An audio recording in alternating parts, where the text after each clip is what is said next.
వేదాంతాచార్యవర్యో మే సన్నిధత్తాం సదా హృది.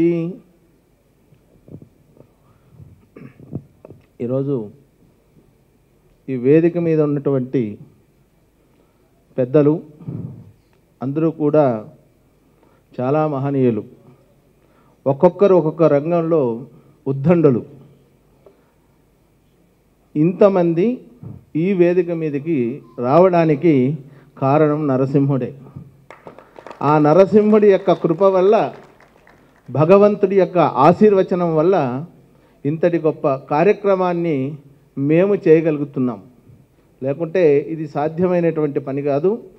మా గురుదేవుల యొక్క వాక్కుతో, వారి యొక్క చరణాల వింధములకు నేను నమస్కారం చేసుకుంటూ, వారు ఇచ్చినటువంటి చక్కటి ఈ అవకాశం, మా మంత్రరాజపీఠాన్ని రిలీజ్ చేయవలసిందిగా వారు ఆదేశించారు. వారి ఆదేశం మేరకు ఈ అహోబిల నారసింహ కీర్తనలు మేము ఈనాడు ఇంత గొప్పగా దీన్ని చేయడం జరిగింది. దీనికి చక్కగా స్వరకల్పన చేసినటువంటి వారు వైలిన్ విద్వాంసులు. వీరు ఎంతో అద్భుతంగా చేశారు. మొట్టమొదటిసారిగా వారు ఆ లిరిక్స్ అంతా కంపోజ్ చేసిన తర్వాత నాకు పంపారు. అయితే కర్ణాటక మ్యూజిక్ స్థాయిలో వారు చేయడం చాలా గొప్ప విశేషంగా ఉంది. అంటే ఈ భక్తితో కూడినటువంటి ఆ యొక్క పాటలు ఎంతో మధురంగా ఉన్నాయి. అంటే చాలా అద్భుతంగా వారు వినిపించారు. చాలా దీనికి కష్టపడ్డారు. అట్లాగే మా వేణుగోపాలాచార్యులు వారు ఇదంతా కూడా దీనికి ఎంతో కృషి చేసి అందరినీ కూడా ఇక్కడికి వేది మీదే ఆ యొక్క ఉన్నటువంటి నిష్ణాతులైనటువంటి వారిని అందరినీ కూడా సమకూర్చుకొని వారిచే పాడించడం చాలా గొప్ప విశేషమైనటువంటి కృషి చేశారు. ఎందుకంటే నాకు ఈ యొక్క నారసింహస్వామి యొక్క ఉపాసన వల్ల ఆ స్వామివారి యొక్క అహోబిల అన్నమాచార సంకీర్తనలు చేయాలని ఒక సంకల్పం ఒక 2 సంవత్సరాల క్రితం కలిగింది. దాన్ని మా గురువు గారికి చెప్పాను. వారు వెంటనే ఆదేశించి ఆ యొక్క కార్యక్రమాన్ని వారికి వేణుగోపాలాచార్యులు వారి బృందానికి అప్పచెప్పారు.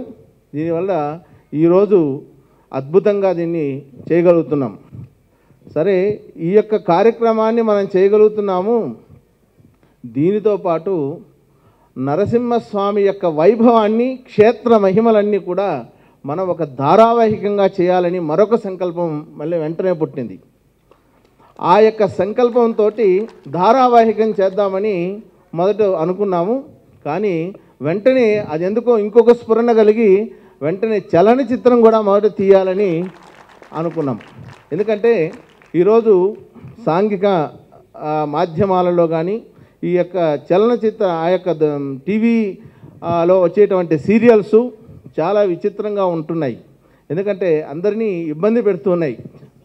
అటువంటి సందర్భంలో మనం నరసింహస్వామి వారి యొక్క క్షేత్ర వైభవాలు, వారి వైభవాన్ని గురించి మామూలుగా ఈటీవీ, మా టీవీ ఇటువంటి వాటిల్లో మనం మధ్యలో దీన్ని ప్రవేశపెడితే వారి యొక్క దృష్టి అంతా దీని మీద పడి నరసింహస్వామి అనుగ్రహం కలిగి వాటి నుంచి పక్కకు తప్పుకుంటారనేటువంటి ముఖ్య ఉద్దేశంతోనే ఈ యొక్క సర్వం సింహమయం ఈ యొక్క మనం చేయడం జరిగింది.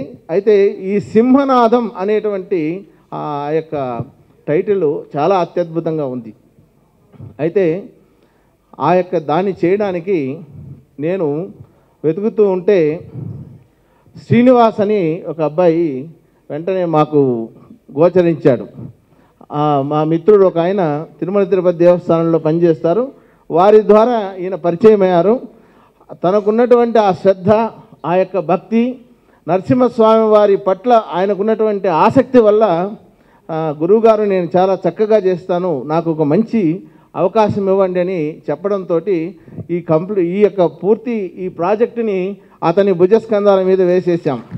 అయితే దీన్ని ప్రోమో చేయడానికి తను చాలా కష్టపడ్డాడు. ఈ కార్యక్రమాన్ని ఇంత విజయంగా చేయడానికి అతనే చాలా గొప్పగా కృషి చేశాడు. కాబట్టి వారికి ఈ యొక్క అద్భుతమైనటువంటి ఈ సినిమాను ధారావాహికాన్ని చేయడానికి ఆ నరసింహస్వామి తప్పక అనుగ్రహం చేస్తాడని ఈ సభాముఖంగా తెలియజేస్తున్నాను. వీరే దానికి సంబంధించిన డైరెక్టరు. కాబట్టి అది ఎన్నో జన్మల ఆ సుకృతం వల్లనే అటువంటి భాగ్యం అతనికి కలిగింది. కాబట్టి అలాగే ఈ యొక్క కార్యక్రమంలో భాగంగా చెప్పాల్సినటువంటి విషయం, తిరుమల తిరుపతి దేవస్థానంలో అన్నమాచార్యులు అనే పేరు వినిపించినదే వారు దానికి కామిశెట్టి శ్రీనివాసులు గారు. వారి యొక్క కృషి వల్లే, వారే దానికి ఫౌండర్. అన్నమాచార్యులు వారి యొక్క విశేషాలను, ఆ కీర్తనని బాగా స్వరపరిపించి దాన్ని విశేషమైన ప్రచారం చేయడంలో వారు ఎంతో కృషి చేశారు. వారు, మేము ఇప్పటికీ చెప్పుకుంటాం, మేము తాళపాక వారి బంధువులం. నేను తాళపాక, అటు తరిగొండ వెంగమాంబ రెండింటికి బంధువులం. వీరు మాకు తాళపాక వారి వంశస్థులుగా మేము భావిస్తూ ఉంటాం వీరిని. అంతటి గొప్ప మహనీయులు. వారి యొక్క సాహిత్యం దాన్ని చేయడంలో ఎంతో కృషి చేశారు. అటువంటి గొప్ప మహనీయులు ఏమన్నారంటే, అయ్యా నేను బెంగళూరులో ఉన్నాను స్వామి, ఇంతమంది చాలామంది పేర్లు వేశారు కదా, మరి నేను రాకపోయినా సరిపోతుందంటే నేను ఒక మాట చెప్పాను, పరకాంతలు ఎందరు ఉన్నాను సురకాంతకు సాటిరారు పువ్వుల చెన్న అన్నాను. ఎందుకంటే మనం చేస్తున్నదే అన్నమాచార్యుల వారి యొక్క విశేషమైనటువంటి కార్యక్రమం. దానిలో మీరే ముఖ్యంగా ఉండాలి, నాకు మీరు రావడం చాలా రుచికరమైనటువంటిది అని వారికి చెప్పడం జరిగింది. పాపం వారు ఎంతో దీనితో మా మీద ఉన్నటువంటి నమ్మకంతో పాపం శ్రద్ధగా వచ్చి ఈ యొక్క కార్యక్రమాన్ని రావడం జరిగింది. చూస్తున్న ప్రేక్షకులందరికీ మీరంతా ఈ యూట్యూబ్ ఛానల్ ఫిల్మ్ జల్సాని సబ్స్క్రైబ్ చేసి లైక్ చేయండి, కామెంట్ చేయండి, అలాగే మీ ఫ్రెండ్స్ అందరికీ చెప్పండి. చూస్తున్నానండి film Jalsa. Hi, this is Srinivas Reddy. Please subscribe Film Jalsa. Hi, this is Sasha Chetri. Please subscribe to Film Jalsa for all latest Tollywood news.